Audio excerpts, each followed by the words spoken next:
Hey, everyone.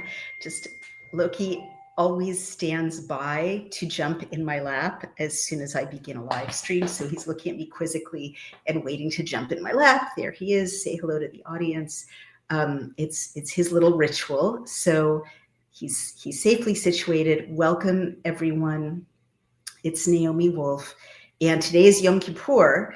And I am live streaming Numbers 10 on Yom Kippur, and arguably, if I were very, very, very observant, I wouldn't do that because, as the rabbi just explained to me this morning, because I did go to services this morning at Chabad here in Prospect Lefferts, which was absolutely wonderful. I highly recommend it. And I'm going back, hopefully Brian and I are both going back tonight for Mincha and Mariv, but meaning the closing prayers of Yom Kippur. But he explained that it's Shabbat Shabbaton, which means the Sabbath of Sabbaths. Like it's the Sabbath of the whole year. It's the Sabbath of all the Sabbaths. So, lo ta'asu kol melacha, don't do all work, all creative work, all labor. Melacha, of course, is different from avodah, which is, same root as servant or slave, eved, oved, kind of more just grunt labor, which also you're not supposed to do. But there's an exception, which is if you can save a life, you can do creative work or do work. And I believe even Rabbi Hillel said that. So I did promise God I would. That sounds kind of weird and kind of not. Less and less weird the more I read the Hebrew Bible, right? Because he's clearly there chatting with us. But I did promise I would do 5 days in a row and then rest for a day, 5 days in a row and then rest for a day. And I keep breaking that promise because things come up. My last stretch, I did 4 days in a row, as you recall, and then I just got tired and busy and overwhelmed and didn't keep up. So Yom Kippur is also about seeing where you have fallen short in the last year, as well as like committed grave sins and errors, and making promises I didn't keep is definitely one way I fell short.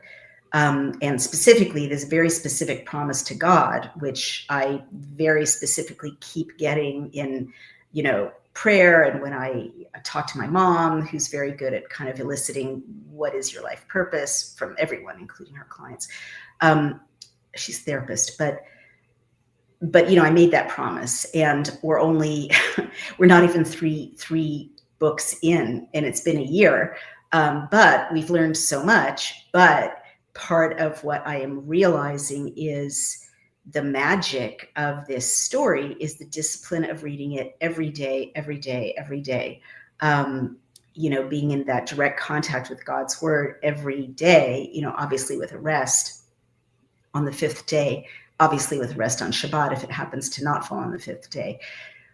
Anyway, all of this is just a preamble to say I'm just going to go ahead and do it. And I hope that I'm kind of in alignment with what God asked me to do. So, and I can't imagine, since we're reading the Torah in synagogue, that reading the Torah outside of synagogue is, a very bad thing to do. So I'm going to jump right in. I'm feeling a little better about the horrible kind of divisions between us that I discussed in my last introduction to the last chapters. I'm feeling more hopeful. And I also had a very reassuring conversation with the rabbi this morning where he basically said, that this time was predicted. And I know that this time is predicted, it's called eschatology, the science or the study of the end times, right? But this period in history, apparently, I know that it was predicted in Apocalypse of John, one of the books in the Christian Bible, the Christian gospel. Obviously, fundamentalist Christianity is all about the end times and the rapture and so on. It's a very familiar story to that subset of Christians. But I didn't know, much, if anything, about Jewish eschatology, meaning predictions of end times. I know that the Hebrew Bible, and much more when we get into the prophets, talks a lot about a future time when the Messiah will be here, Mashiach, the anointed. And Chabad believes, and it's right there within rabbinical Judaism, that we bring about Mashiach. And this is what Jesus was clearly saying, right? Which is why I keep saying Yeshua was a Jewish rabbi. In addition to whatever else he may or may not have been, he was a Jewish rabbi reforming Judaism, in addition to creating a new message in a lot of ways. But he always said the same thing that Chabad says, which is the kingdom of heaven comes about when we do righteous deeds, right? We bring it, we're not supposed to sit around, on our screens or drugged out or whatever, passively waiting for Mashiach, for the Messiah. We're supposed to, and this is in the Hebrew tradition as well, engage in acts of goodness and mercy and charity and righteousness, and every single one of those helps to build the kingdom of heaven on earth, helps to bring Messiah closer. And it's kind of like stone soup, I think. I mean, this is very reductive, but it's kind of like, that story of that fairy tale or fable of stone soup, where there's a hungry village. I'm sure I've told it before because I think it's so relevant to everything, but there's a hungry village. People don't have enough to eat. Each one has something. Some people have some potatoes. Some people have a little bit of meat. Some people have a carrot, right? Well, the stranger shows up in the town and says, I'm going to make magic soup with his magic stone, just a stone. And he boils water, puts the stone in the water, and he says, okay, so for seasoning, we need a little bit of, your potatoes. We need some of your meat. We need some of your carrot, and so on. And of course, the villagers are astonished to find out that after this process is over, they have soup, and they have enough soup, delicious, nutritious soup, to feed the whole community. So, it's a parable. You could say it's a parable about Marxism if you're being very reductive, but it's certainly a parable about, altruism and giving and sharing what we have. And why am I saying that? I bring it up because there's another parable, which I love, which I know is not about Marxism, in which, and I thought about this so much when I was in college after I first heard it, and I'm sure I've shared this with you before as well, but a man is asked, what does heaven look like? And a rabbi shows him a vision where heaven is all these people sitting in front of a table full of delicious foods and treats and, magical feast, beautiful feast. And they're all sitting around it. But they have no joints in their elbows. They can't bend their elbows. So each of them is taking a spoonful of delicious food and feeding his or her neighbor to either side. And so they're all enjoying the food and having a wonderful feast.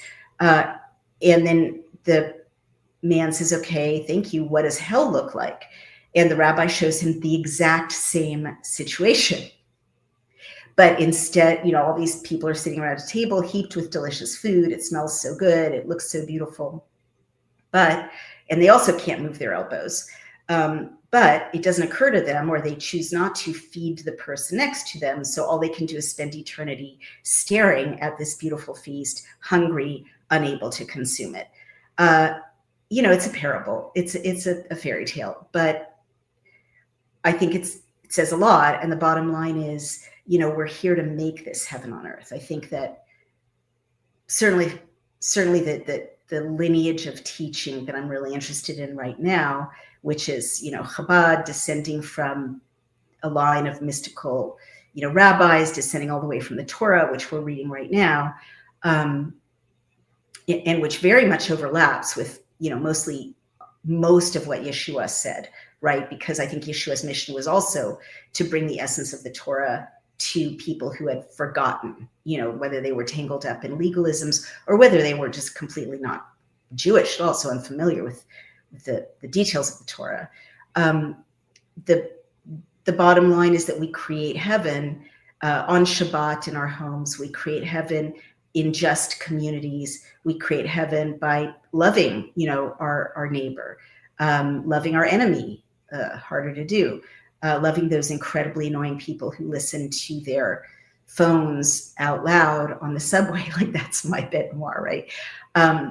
We create heaven. All right, so having said that, I'm going to jump right in, and let me know in the comments if you can hear me and see me. Certainly if you can hear me, and what your questions may be. And I'm going to go ahead and I'm going to share my screen and go ahead and find, gonna see this first. Go ahead and find Numbers 10 in Geneva Bible 1560.com. And you can go ahead and read along with me. Again, the Puritans' Bible, Shakespeare's Bible, the Bible that preceded the revisions of the King James Version, which was authorized. This is a Bible translated directly from the Hebrew by martyrs, really, reformers who just wanted everyone to be able to understand what God had said. All right. The subheadline of chapter 10, which you recall was added by these reformers, is the Israelites depart from Sinai. The captain of the host, meaning the crowd, the camp hosts, are numbered. The captains of the hosts are numbered. Chabab refuses to go with Moshe, his son-in-law. And now the text begins. It's quite difficult to see. And the Lord spoke unto Moshe, saying, and you know that introduction by heart because it's so common, make you 2 trumpets of silver, of an whole piece shall you make them, that you may use them for the assembling of the congregation and for the departure of the camp. And when they shall blow with them, all the congregation shall assemble to you before the door of the tabernacle of the congregation. But if they blow with one, then the princes or heads over the thousands of Israel shall come unto you. So it's like it's a code, right? Using the blowing of silver trumpets. But if you blow an alarm, then the camp of them that pitch on the east part shall go forward. If you blow an alarm the second time, then the host, meaning the multitudes of them that lie on the south side shall march, for they shall blow an alarm when they remove, that is, when they leave their places. But in assembling the congregation, you shall blow without an alarm. And the sons of Aaron the priest shall blow the trumpets, and you shall have them as a law forever in your generations. And when you go to war in your land against the enemy that vexes you, you shall blow an alarm with the trumpets, and you shall be remembered before the Lord your God, and shall be saved from your enemies. And I've talked about how to remember doesn't just mean, oh, I forgot you, now I remember you. It means to kind of privilege in your consciousness. Also in the day of your gladness, and in your feast days, and in the beginning of your months, you shall also blow the trumpets over your burnt sacrifices and over your peace offerings, so that they may be a remembrance for you before your God. I am the Lord your God. And in the second year, in the second month, and in the 20th day of the month, the cloud was taken up from the tabernacle of the testimony. And the children of Israel departed on their journey out of the desert of Sinai. Isn't that incredible, you guys? Like, we've been in the desert for so long and so much has happened. And now at last, God has decided the children of Israel are ready. They are, trained enough and organized enough and educated enough in God's wishes. And the relationship has developed enough so that he trusts them to start to leave Sinai. And that means to start to move toward the Holy Land. So they first took, and the children of Israel departed on their journey out of the desert of Sinai, and the cloud rested in the wilderness of Paran. And you remember that the cloud by day shows them where to go, or that God is present, right? It has been moving in the past, but it hasn't undertaken big journey, right? And the cloud is God. And at night, the appearance of fire shows up instead with the same role. And we talked in the last reading about how I always understood that when I went to Hebrew school, the children's books we had said God appeared to them in a cloud by day and fire by night. But I was shocked in the Revised Standard Version that they mistranslated just God placing a cloud or placing fire instead of being the cloud, being fire. Truly shocking. So they first took their journey at the commandment of the Lord by the hand of Moshe. In the first place were the standard, meaning the flag, of the host, meaning the multitude of the children of Yehuda, according to their armies. And Nachshon, the son of Aminadab, was over his band, meaning his group. And over the band of the tribe of the children of Issachar was Netaniel, the son of Tsu'ah. And over the band of the tribe of the children of Zevulun was Eliav, the son of Chelon. When the tabernacle was taken down, then the sons of Gershon and the sons of Merari went forward, bearing the tabernacle. And the note says, with all the appurtenances thereof, with all the accessories. After departed the standard, the flag of the host of Reuven, according to their armies, and over his band was Elizur, son of Shedeur, and over the band of the tribe of the children of Shimon was Shlumiel, the son of Suri Shaddai, and over the band of the tribe of the children of Gad was Eliasaph, the son of Deuel. The Kohathites also went forward and bore the sanctuary. You remember, it's just a tent and the Ark of the Covenant, right? They took it down, and they're carrying the Ark of the Covenant. And the former did set up the tabernacle against they came.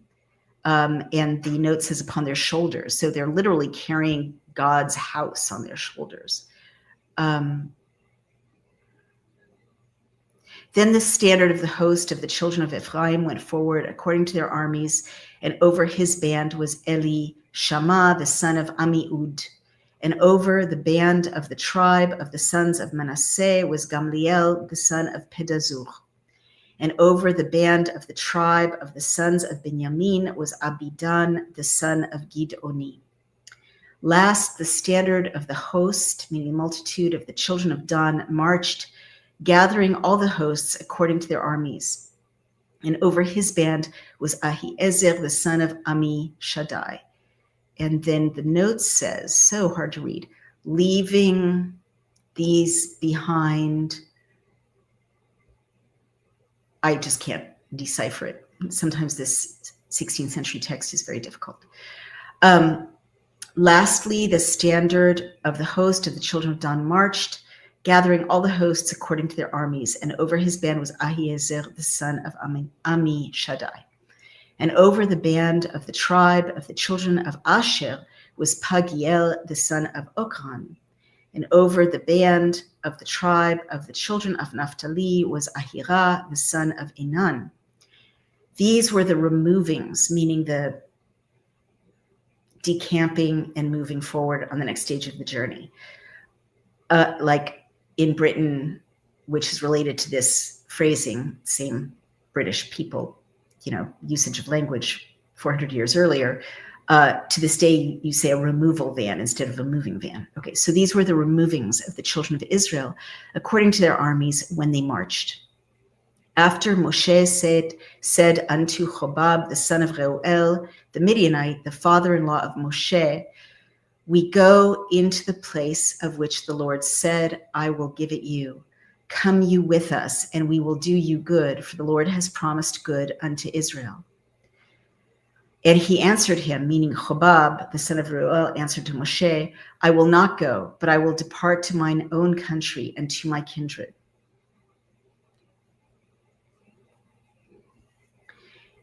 Then he said, I pray you, leave us not. I guess this is Moshe saying it to Chobab. I pray you leave us not, for you know our camping places in the wilderness. Therefore, you may be our guide. And if you will go with us, what goodness the Lord shall show unto us, the same will we show unto you.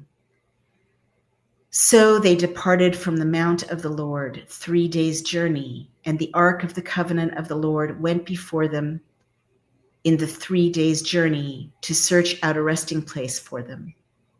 Wow. And the cloud of the Lord was upon them by day when they went out of the camp. And when the ark went forward, Moshe said, Rise up, Lord, and let your enemies be scattered, and let them that hate you flee before you. And the note says, Declare your might and power.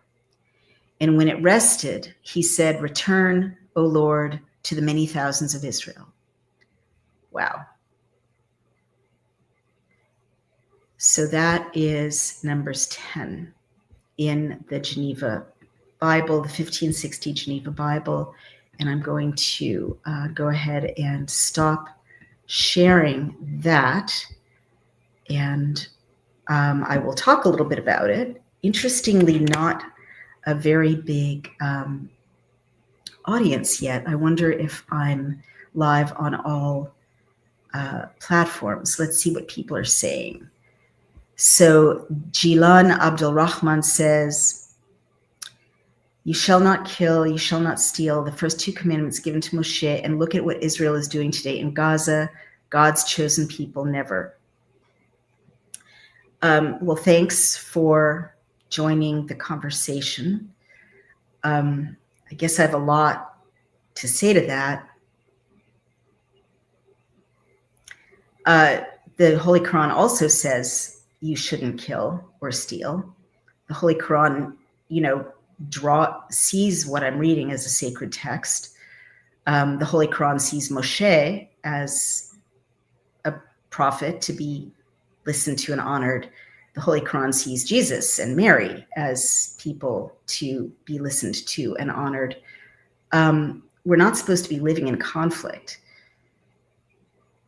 I feel that the terrorists who crossed the border on October 7th and killed 1,200 innocent people were, you should also be talking to them, because their Holy Quran also says don't kill people. And I guess, this is one of those conundrums, right? And I'll ask the rabbi about it and I'll report back to you. Thou shalt not kill is clearly one of the commandments.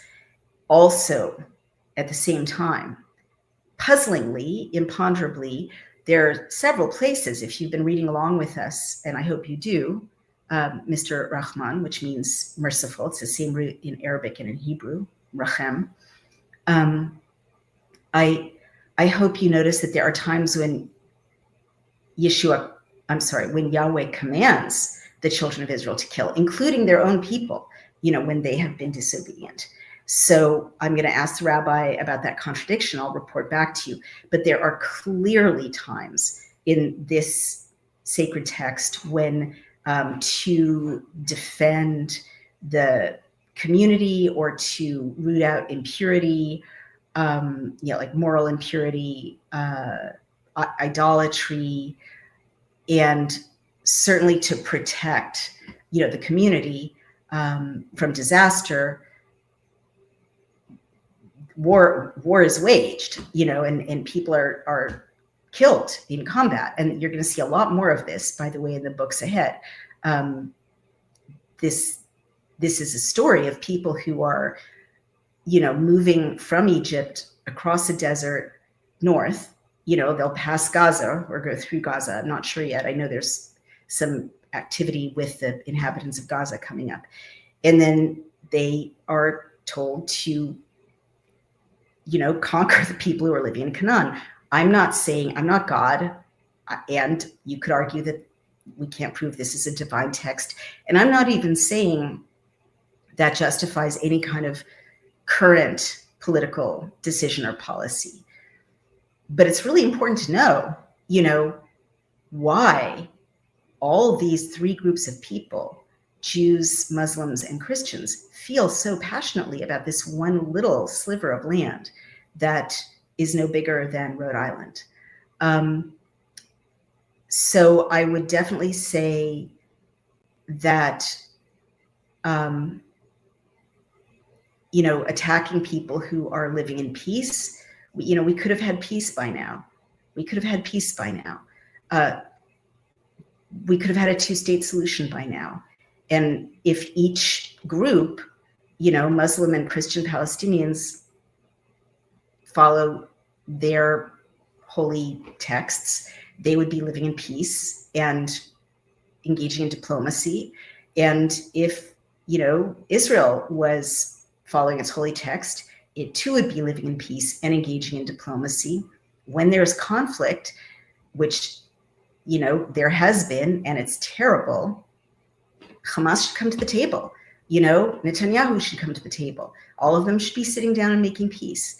So I guess I think it's fair to challenge me about Israel killing based on this sacred text. You also need to challenge Hamas on killing innocents, because our traditions, I don't know if you're Muslim or not, but if you're Muslim or Christian, our traditions all derive from the same 10 commandments. They're all built on each other. They're all, this is the root, and then Islam is here, and Yeshua is here in the first century, Islam is here some centuries later, founded by Muhammad, the Prophet Muhammad, on this same identical root. That's what I would say to you. So, but good Yantif. And, as you should know, I try to explain the Holy Quran to people and who are not familiar with it and think it's a murderous text telling people to do nothing but kill. That's not the case. But by the same token, you can find anything you're looking for in these sacred texts. Because they're so rich, what we need to do is look for peace. All right. So if, you encourage your people to sit down, make peace. I'll encourage my people to sit down and make peace, and no one should kill civilians. Okay. Let's move on. That's all the comment that I see there. All right, let's go on to the Hebrew. And I'm not going to read, this is one of those chapters where I'm not going to read like every single sentence in the Hebrew because it is quite repetitive.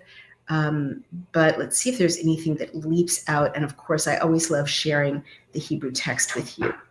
So here we have, if you can see, let's listen to the language a little. V'yidaber Adonai el Moshe lemor. And you know what that sentence means. You speak some Hebrew by now. And God spoke to Moshe to say, Aseh lecha, make for you, shtei chatzotzrot, 2 trumpets, kesef, silver. And the word kesef, silver, is also the same word in modern Hebrew for money. It's still kesef. Miksha te'aseotam. You should make them from a beaten form. V'hayu lecha lemikra ha'edah, and they'll be to you to call the congregation, ule masa et hamachanot, and to announce the departure, the carrying off, really, of the camps. V'tik'u bahen, and when they blow on them, and when you all blow on them, v'no'adu elecha kol ha'edah, the entire congregation shall make a congregation, essentially, assemble el petach ohel, at the opening of the tent, moed, of meeting, and moed is also testimony. Ve'im be'achat yitke'u, and if in one of them they will blow or call, tekiah is the sound of the trumpet, the shofar that I read to you 2 days ago or 3 days ago. V'no'adu elecha ha'kshi'im,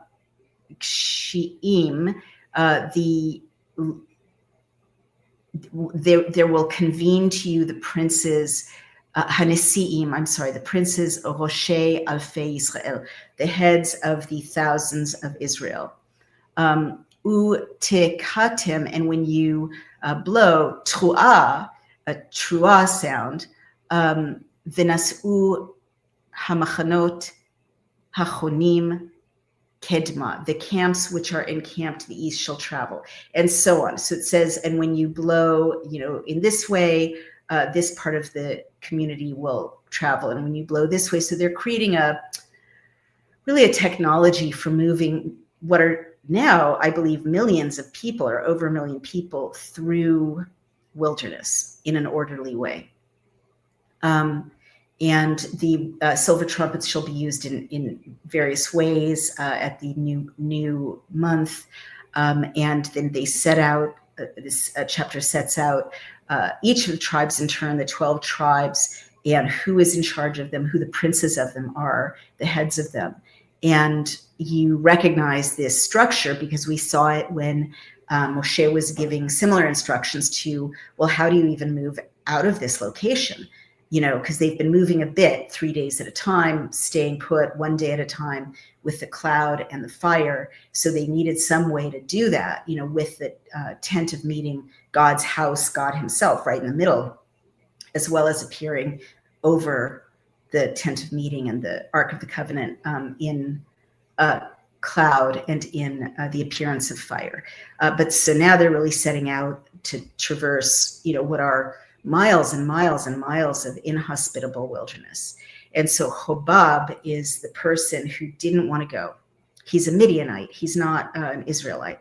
Moses' father-in-law. Moshe said to Hobab, the son of Reuel, the Midianite, Moses' father-in-law. So it's his brother-in-law he's talking to. And this is one of those places I really want to stress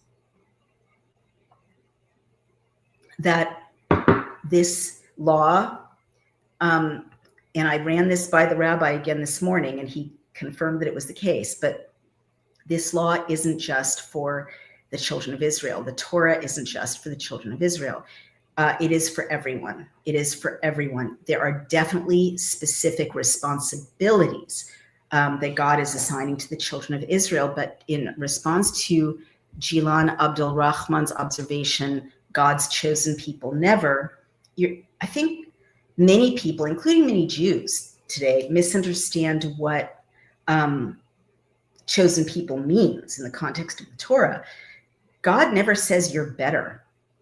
Never, ever, ever, ever, ever. He doesn't say you're better. And he doesn't say, I'm going to treat you better than I'm treating my other children. On the contrary, many times the bar is higher. He expects more deliverables from the children of Israel. But he is assigning certain responsibilities and acts of service to the children of Israel. And he chose them for that job. So I hope, Jilan Abdul Rahman, if you're a real person, you understand that. And I hope, Jews and Christians understand it, because this misunderstanding or misattribution of what chosen means has caused a lot of anti-Semitism, hatred, misunderstanding. It's not, we're chosen. It's, we've got, a bunch of things we have to execute. And there are things that everyone else has to execute, the 7 Noahide laws in particular, but it's not 613. So that's a simplistic way of looking at it. And the other thing I keep saying is, it's clear that God chose, really kind of delegated is a better word, the children of Israel. The text says to be a light unto the nations. But that can also mean literally like a flashlight, right? Or a template almost. So the way I read this text, and I keep seeing confirmation of this as I go through, is the job of the children of Israel is to demonstrate to the rest of the world, to be what's it called in technology? Quality control testing. Like you try something out with a small group of people, right? And then you demonstrate with a small group of people for everyone, so everyone can understand it and everyone can get it. That's what I see is the use to which God is putting the children of Israel. And it kind of makes sense if you're God and you've got all these plans for humans, which this text clearly shows God does, and humans without a flashlight keep messing up and doing their chaotic, disorganized, lustful thing. Tower of Babel is one example. Sodom and Gomorrah is another example. It's not going to work. God is not going to be able to achieve his goals. So I get why, in context, he really does need or create a kind of template people with one super evolved, human, Moshe, mediating between him and his instructions and this group of people who are in a specific role of service for him, and kind of a specific role of like demonstrating to the world and creating among themselves this just godly society, right? And that from there, that way of living will go to the rest of the world, which God clearly says it's supposed to. And so that's where you get arguably Yeshua, right, coming along later to say, okay, we've perfected the model, we've done what God asks. Now we're getting too hung up in the details, right? Let's go back to what God's essential purpose is, to create love and justice on this planet. And then he kind of broke open, the Torah, I would say, to distribute it all over the world, the essence of it all over the world. Inadvertently with Paul, or not inadvertently, a departure, in my view, is Paul kind of using that message and institutionalizing it and creating a whole separate religion. As you know, I don't see that as the intention set out in the Gospels. But we can debate about that. Not important right at this moment.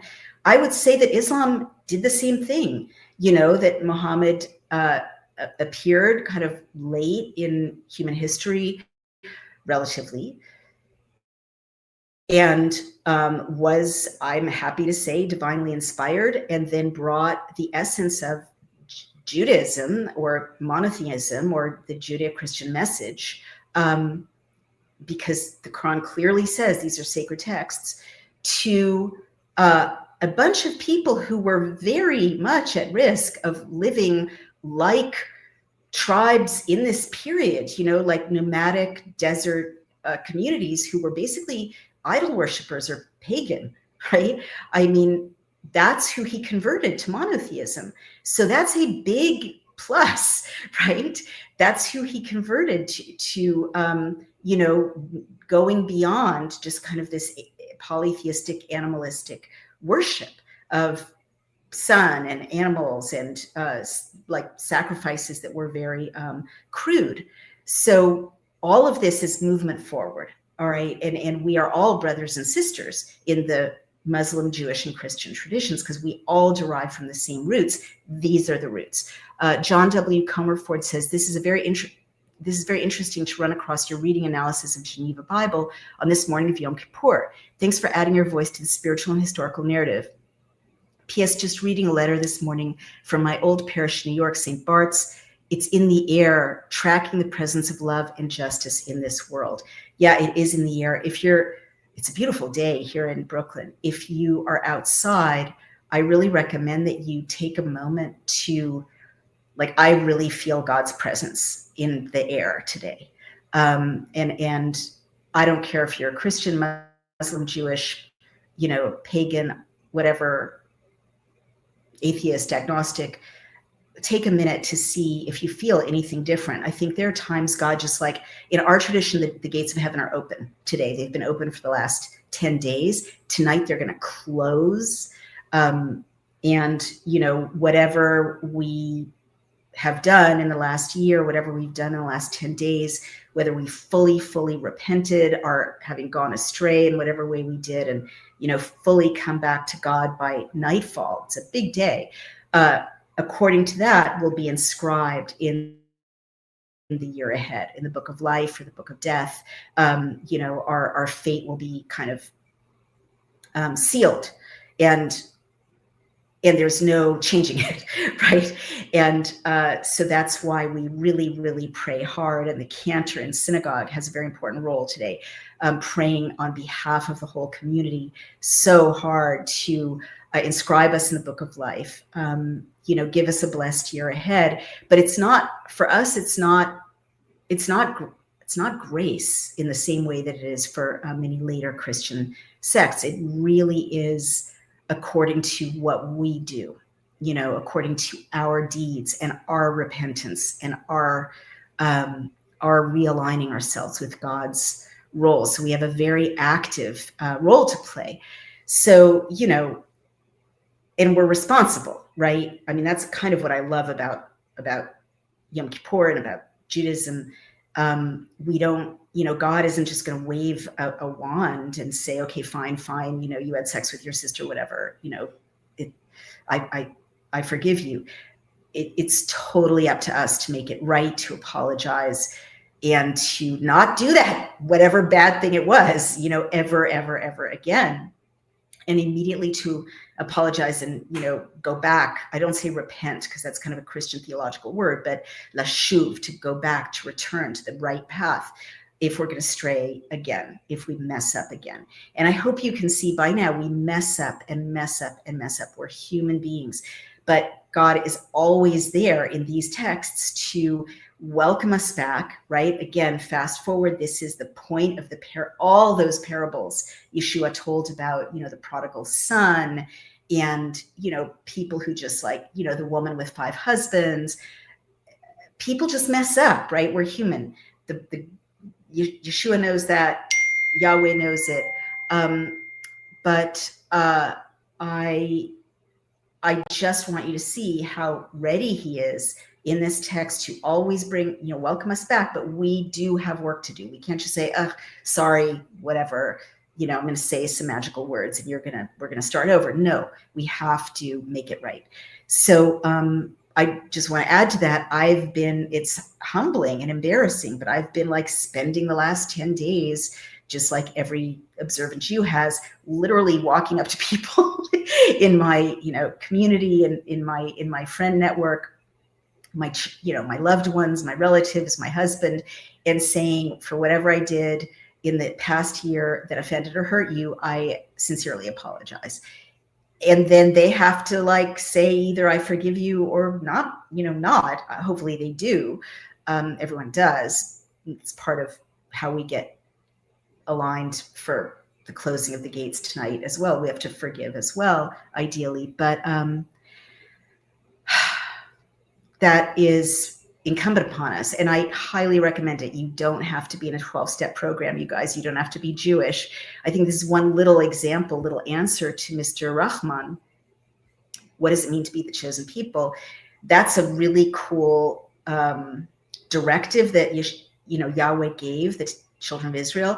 But he never said, don't share this, so it's available to everyone. John Comerford said, in the small North San Francisco Bay Area town of Petaluma, but I will step outside under the redwoods here to take in the morning air, enjoy the blessings of Brooklyn this fine day. And well, we love Petaluma. We know it well. And so enjoy it for us. Breathe that air, smell the wonderful redwoods. It's such a blessing. Just the earth that we got, as hard as things are, as sad as they are, what a lot of gifts we get. So I'm going to stop the screen there. Oh, wait, let me just make sure there's nothing in the end that we want to share in chapter 10. Let's skip down. I want to see what this line is, line 32. So the brother-in-law, who's not Jewish, and this was a circular way of saying, look at Chobab, the son of Ruel, the Midianite. Moshe isn't saying, you're not Jewish. Well, Judaism doesn't exist yet, but you're not of the children of Israel. You're screwed. We're going to leave you behind. He's saying, we're traveling to the place about which the Lord said, I will give it to you. And if anyone is wondering about, why half of the Palestinian-Israeli problem, look at line 29. I'm not saying this is right or wrong. I'm saying this is our sacred text. Vayomar Moshe leChovav, and Moses said to Chovav, Ben Reuel, the son of Reuel, Hamidiani, the Midianite, Choten Moshe, the father-in-law, literally, choten Moshe, the father-in-law, the same root as marriage, lihitchaten. Nos'im anachnu, we are traveling, el hamakom asher amar Adonai, oto eten lachem. We are traveling toward the place which said God, it I will give to you, lecha itanu, go with us, ve'hatevnu lach, and we will be good. Tov is the root of that. Ki Adonai deber tov al Yisrael, as God speaks good, meaning does good. Diber tov, has spoken of good fortune al Yisrael, on Israel. Vayomer alav, and he said to him, Lo elech, I will not go, ki im el artzi, because toward my land, ve'el moladati, and toward my birthplace, elech, I will walk. Vayomer, and he said, meaning Moshe, al na, and this is so beautiful.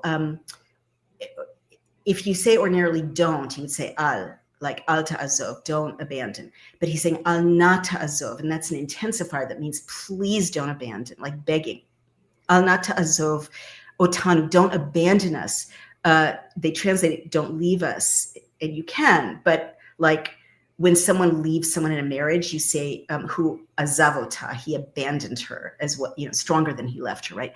Al ken yadata chanotenu, because you have knowledge of our encampments, bamidbar, in the desert, vehayita lanu le'inayim, and you will be to us as eyes, and they translate it, you will be our guide. V'haya ki telech imanu, and it'll be that if you go with us, v'haya hatov hahu asher yetiv Adonai, and it will be that, darling, can you get that, please? I'm so sorry. Sweetheart, can you get that, please? Otherwise, it's just going to have to ring. And it will be that, al na ta'azov otanu, v'haya telech imanu, Ve'haya hatov hahu, and it will be, if you go with us, forgive the ringing phone, hatov, good, hahu, that, asher yetiv, which God will goodness-size, right? It's a verb of good, make good, Adonai imanu, God with us, ve'hetavnu lach, we will good eyes, we will goodify to you, right? Making a verb out of a noun, the noun is good. And V'yis'u mehar Adonai, and they traveled from the mountain, or the hill of God, could be either mountain or hill, derech shloshet yamim, a way of 3 days, ve'aron brit Adonai nosea, and the cupboard, the closet, the chest of the covenant of the Lord traveled lifnehem derech shloshet yamim, in front of them, in front of their faces, the way, 3 days, latur lahem menucha, to seek for them a place of rest. They translate it to settle, but menucha is rest. The anan Adonai, and the cloud, it says the cloud of God, but it's literally the cloud God, alehem, over them. Yomam, during the day, benas min hamachane, in their traveling from the camp. Vayehi bin soa ha'aron, and it was whenever the ark was carried, vayomer Moshe, kuma Adonai v'yafutzu ovevecha, Moses would say, arise, O Lord. Like literally Moses is saying, come on, God, we're moving. Come on, God, get up. V'yafutzu ovevecha, and may your enemies be scattered. V'yanusu misanecha mipanecha, and may those, v'yanusu, may they flee from you, those who hate you from before your face. Benucha yomar, and when it came to rest, he would say, shuva, return, Adonai, and they translate repose, O Lord. Shuva Adonai, it's really like sit down, it's the same root, rest. God, revavot alfei Israel, among the multitudes, the myriads of the thousands of Israel. Very much like a movable picnic, the what do they call it? The movable feast is what it's called. it's like you really get this familial sense of God just like traveling with them, and Moses and God having this very friendly, familiar, intimate relationship. Now I'm gonna, with my bad voice, I'm not even gonna make apologies for it, okay?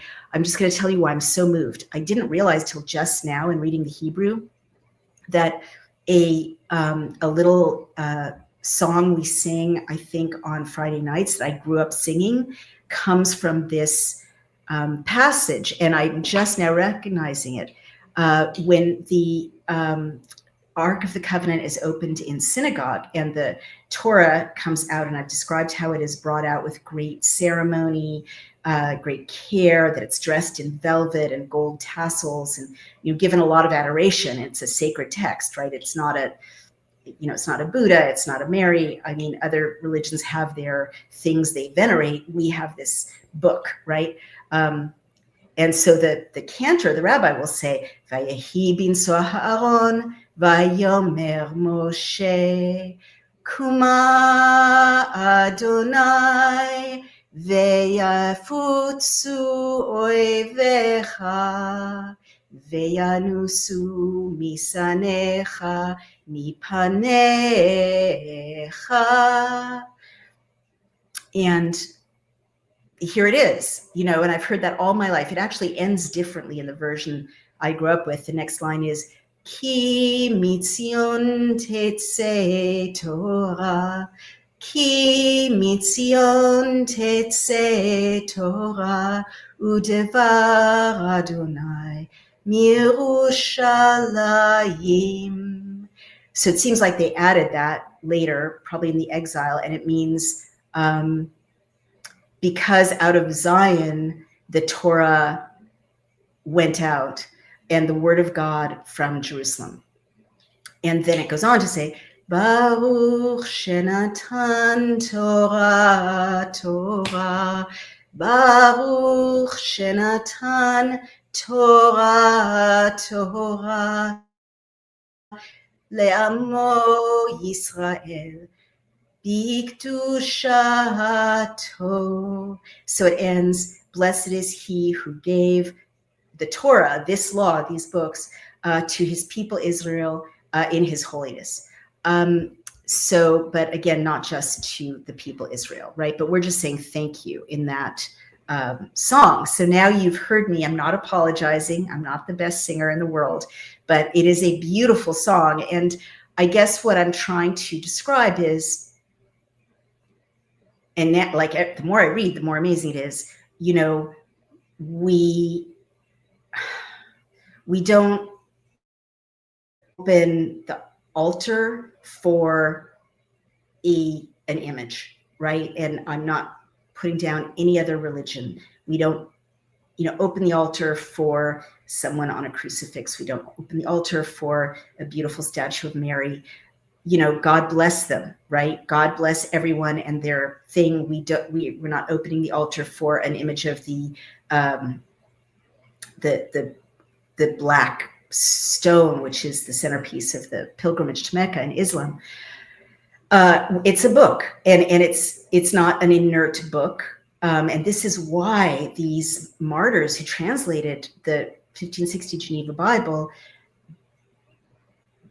risked their lives, and some of them lost their lives to do so, because it had been a book for, 1,500 years in the West, since the crucifixion of Yeshua, and into the establishment of the Christian church and so on, 4th century, 5th century onward, that most people couldn't read, right? In the Latin, most humans couldn't read it. A tiny minority of Christians could read what was in the book. And so the 1560 Geneva Bible, and a couple of earlier English Bibles, I broke that open. Right now, everyone could read the book in English. That is, everyone who spoke English. This was happening all over Europe. What's called the Vulgate. The vernacular Bibles were being printed, in French, in German, and so on. Revolution, right? And this was happening here in the 16th century, early 16th century.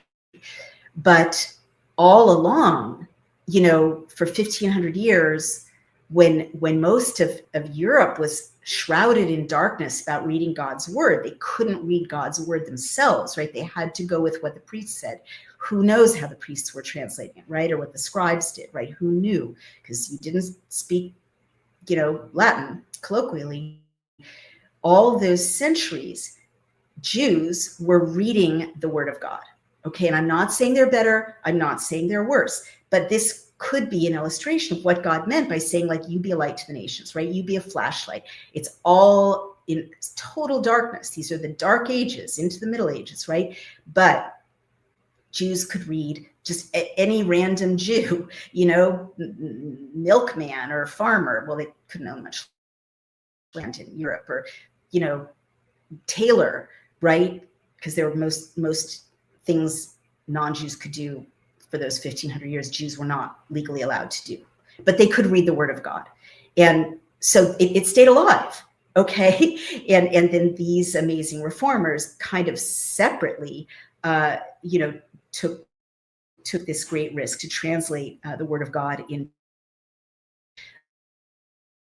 So just think about that. And then lastly, think about the fact that when the Ark of the Covenant is opened, we are celebrating this book that we read, that we know how to read, that every random Jew for 2,000 years until the modern period, when people have forgotten, essentially, knew how to read in synagogue. So you could say that, like, maybe one job was just to keep this flame going, and now it's available to everyone. So people are saying nice things about my very untutored voice. Now let's quickly go to Numbers 10 in our last few minutes in the Revised Standard Version, and let's see what happens there. And the other thing I want to say is, when I shared with the rabbi at Chabad this morning that I was doing these readings, and I was shocked at how, I don't even want to say poorly, but with what kind of nefarious outcome, I'm not going to say intention, but result, the mistranslations in a lot of the Hebrew Bibles are. Well, that's not helpful. We're getting ads on my Revised Standard Version Bible Gateway. Let me try to get rid of that. He said that was correct. And so I guess it's something a lot of scholars know that I really didn't know. And it's well known that there are these systematic mistranslations. So it's really shocking. But let's see. You can see the Revised Standard Version, and let's just jump right in. So the Lord said to Moses, "Make 2 silver trumpets of hammered work. You shall make them, and you shall use them for summoning the congregation and for breaking camp." And so you'll remember in Hebrew and in the Geneva Bible, it wasn't exactly summoning. That sounds much more like hierarchical, and that's a theme that the translations tend to be very hierarchical, even when there's no hierarchy, right? And we don't need that. If they blow only one, then the leaders, the heads of the tribes of Israel, shall gather themselves to you. When you blow an alarm, the camps that are on the east side shall set out, and when you blow an alarm the second time, the camps that are on the south side are to set out. And when the assembly is to be gathered together, now that's an interesting mistranslation. When the assembly is to be gathered together, can you hear the passive voice? If you took a good third grade English teacher, she or he explained the passive voice. To be gathered, to be assembled, to be taught. That's all passive voice. But in the Hebrew, you remember it was active. When the congregation congregates, they are gathering themselves. So that's another imposition of hierarchy, active leaders, passive, congregants, that is not in the Hebrew and not in the good translation in the Geneva Bible. You shall blow, but you shall not sound an alarm. The trumpets shall be to you a perpetual statute throughout your generations.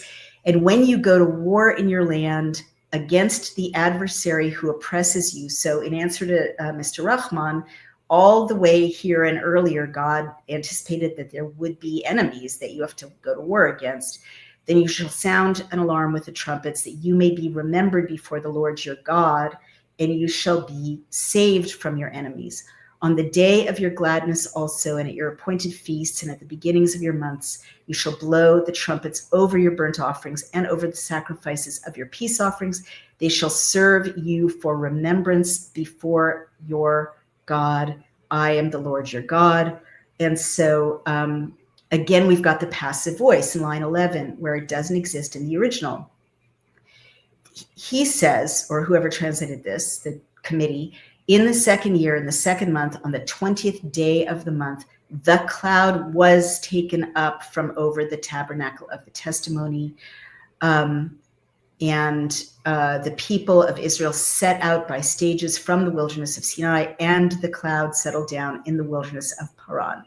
Now, we talked about how the cloud is actually God, visibly God, in the Hebrew. Just like the appearance of fire is visibly God. Everyone can see God. Everyone can see God in the cloud. Everyone can see God in the fire, not just the priests.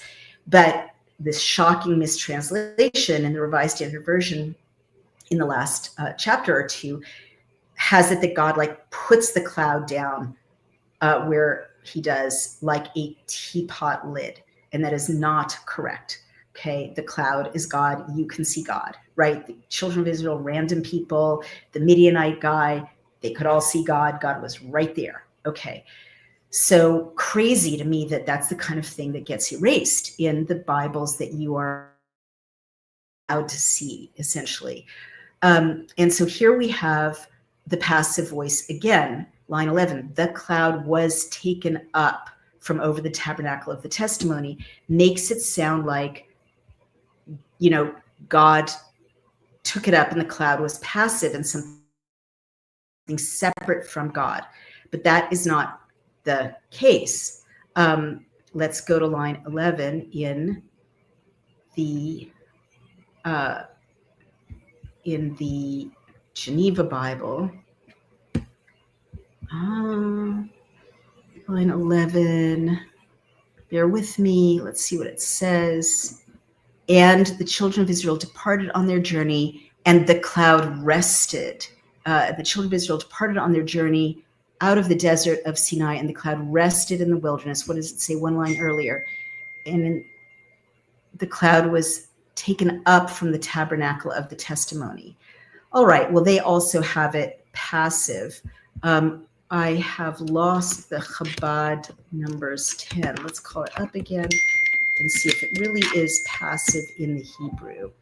I'm just very curious. Maybe it is, but let's see. The cloud rose up. I can't stand it. You guys, seriously, let me show you. It's the cloud rose up. Bamidbar, share the screen. Here we are, look at line 10.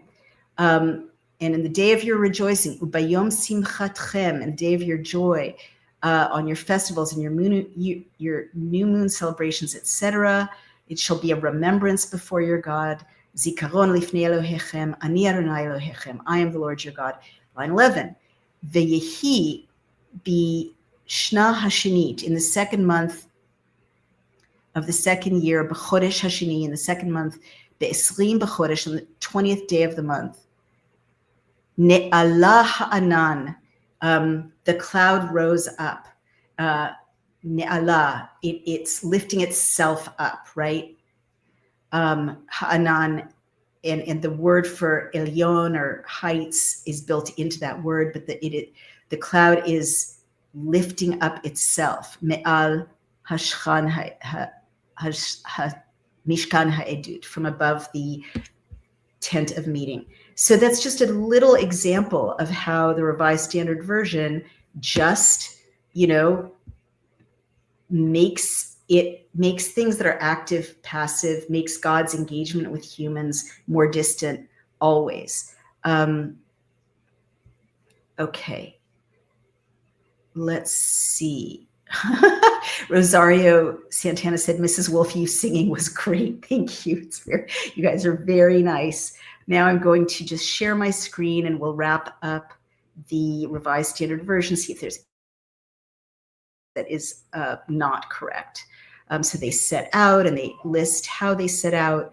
And then here we've got Moses saying to Chobab, the son of Reuel the Midianite, Moses' father-in-law, we are setting out for the place of which the Lord said, I will give it to you. Come with us, and we will do you good, for the Lord has promised good to Israel. That's fair enough. And he said to him, I will not go. I will depart to my own land and to my kindred. And he said, meaning Moshe, do not leave us. I pray you, for you know how we are to encamp in the wilderness, and you will serve as eyes for us. And if you go with us, whatever good the Lord will do to us, the same we will do to you. Again, I would say the translation there is a little passive, because I showed you how the Lord isn't doing good to the children of Israel. The Lord is good-ifying among the children of Israel, right? So it's much more commingling the goodness, right? God is commingling the goodness to seek out a resting place for them. And the cloud of the Lord was over them by day whenever they set out from the camp. And whenever the ark set out, Moses said, arise, O Lord, and let your enemies be scattered, and let them that hate you flee before you. And when it rested, he said, return, O Lord, to the 10,000 thousands of Israel. Arise, O Lord, and let your enemies be scattered. Kuma Adonai, v'yanusu oivecha, v'yafusu misanecha mipanecha, v'yanusu oivecha. I would say it's even more active in Hebrew than in the Revised Standard Version when it comes to God, because remember he said, rise up, God, and scatter your enemies. And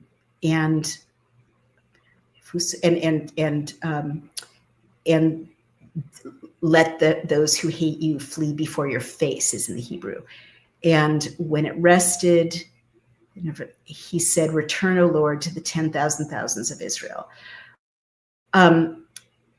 So return suggests that God was not there with them and is now returning, whereas in the Hebrew, as you recall, it was to settle, lashevet.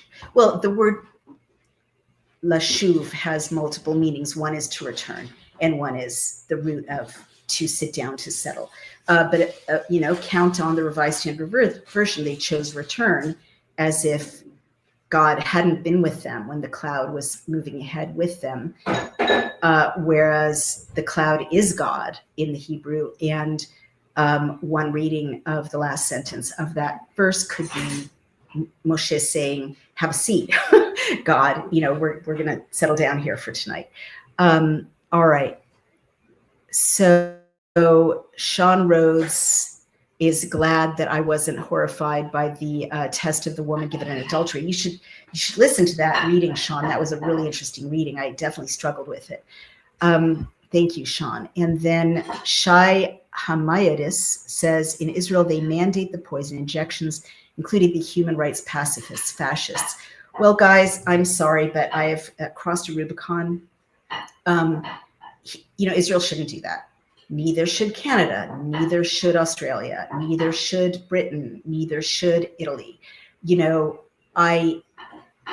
more I read this text, the more I see that, Israel and Jews, certainly they need to follow human rights law, but the whole world tends to point to Israel not following human rights law and not look at their own misdeeds and their own violations of human rights law. So I'm kind of done accommodating that, because it seems neurotic and dysfunctional to continue to have a relationship with the rest of the world in which people don't take responsibility for their own moral lives, but hate Jews in Israel for carrying God's Torah and having this unique set of tasks in relation to God's Torah, but also have a double standard for Israel, in which they're always happy to point out Israel's misdeeds, but don't bother looking at their own misdeeds or at the misdeeds of Israel's enemies. And so I will, hear you out. They shouldn't have done that. And neither should any of the other countries that did that. Look to your own country. Fix your own country, okay? Fix your own country. Why is like, it's so weird, right? Israel is like the world's thermometer or the world's bizarre petri dish, on which everyone projects their moral longings and loathings. This text is saying to you, take care of your own moral life. Walk with God yourselves. All right. You know, we will call our people to account. You call your people to account. Seriously. And when you've cleaned up all the messes in your own communities, in your own religions, then, you know, you will have the moral authority to not bother cleaning up your own messes and project every single thing you want changed onto the state of Israel and onto the Jews. I'm sorry, I'm done with it. I'm just literally done with it. It's very dysfunctional. God is clearly saying, okay, Jews are supposed to be good. You know, here are the things Jews are supposed to do. And the rest of you are supposed to be good too. Right? The rest of you are supposed to walk with God too. So don't give me that. All right. Yeah, sure. They messed up. Are they fascists? Sure. In that case, I'm willing to say they're fascists. Are you a fascist? Let's find out. What did you do to stop your country from, you know, violating people's human rights? I'm sorry, but it's Yom Kippur. I have to be honest. Everyone has to atone for him or herself. That is clearly in this text. This text is the foundational text that became Christianity. It's the foundational text that became Islam. So look to your own communities, get your own lives in order, you know, walk with God yourselves. All right. And the other thing I would say is, to this day, Israel is surrounded by people who don't, you know, always want to live in peace with them, don't engage in diplomacy, but do things like stone, you know, women who are adulterous to death, or keep women from driving or owning property, or keep women from having a voice, you know, legally second-class citizens. They, you know, human rights abuses of gay people. Oh my God, in Egypt, in Lebanon, in Syria. I mean, don't be gay in a lot of these countries, like horrific human rights abuses. Okay, go fix that. Go fix that. Go walk with God. Seriously, go, you know, engage in universal human rights. And take care of your own communities. And then, you know, we can have a conversation about, then we'll be in a position to create a peaceful society together and live side by side. But I'm just going to say on Yom Kippur, because I'm exhausted and tired of all of this, when you say free Palestine, you better take a look at a map. Because, you know, the partition in 1948 has Palestinian areas, and it has areas that were called Israel, okay? When you say free Palestine, if you're talking about the entire, what is now modern state of Israel, that is a genocidal sentence, because no one ever says what they're going to do with the 3 million people who are living there, who in the state of Israel with Israeli citizenship. So figure out what you mean, okay? Because there's a peaceful, you know, way to support Palestine and Israel and peace in the region and bring about, you know, the Messianic age where we're all living in peace. And there's an ignorant, warlike, abusive way. And so just look at a map, guys, and read some history and know what you're talking about, because we should certainly have a two-state solution. We should live in peace. We should engage in diplomacy. We should be building up the Palestinian and Israeli, you know, worlds should be engaged in trade and educational exchange and, you know, building civil society institutions, documentaries, culture, music. That should all come about, but it can't come about. And that's Mashiach, right? That's the heaven on earth. It's not going to come about till everyone chooses peace and sits down to engage in diplomacy and takes care of their own tyrannies in their own homelands. All right. I think that's it. Sirach 23, 16 to 17. I'll have to, I've never even heard of that. All right, guys, that was a rant. I hope I didn't get too political for this very holy day. Maybe it was appropriate. I don't know, but I have to be honest. I'm really getting worn out with people's ignorance and one-sidedness. And you know I support human rights among Palestinians. I support human rights among Israelis, but we have to get to peace, you guys, and we're not going to get to peace with this nonsensical, finger pointing at Israel or refusing to treat Palestinians like human beings. It's got to be God's law everywhere. And again, I'm not saying anything weird because it is the same root for Judaism, Christianity, and Islam. That's all I have to say today. Thank you. I need your support. This turns out to be quite an expensive undertaking. So please do become paid subscribers for Naomi Wolf Reads the 1560 Geneva Bible on Substack, or a paid subscriber on my Substack Outspoken, or a donor or subscriber to Daily Clout. All of it helps us keep this wonderful content flowing. And please do support our sponsors, Native Path, very wonderful sponsor. You go to getnativepath.com/Daily Clout. You get a discount, unbelievable collagen, creatine, things to keep you healthy, to fight the good fight. And also check out legisector.com. We're celebrating the law, and it's kind of appropriate. Legisector.com and buildcamp.com let you know about, stay ahead of, share, and change the laws of the United States. Hopefully we'll grow and create a Bill Cam and a Legisector for all 132 democracies. But this is me. Gemar Chatima Tova. Have a peaceful day. Go, take a leaf from this day, whether you're Christian or Muslim or agnostic or atheist, and just,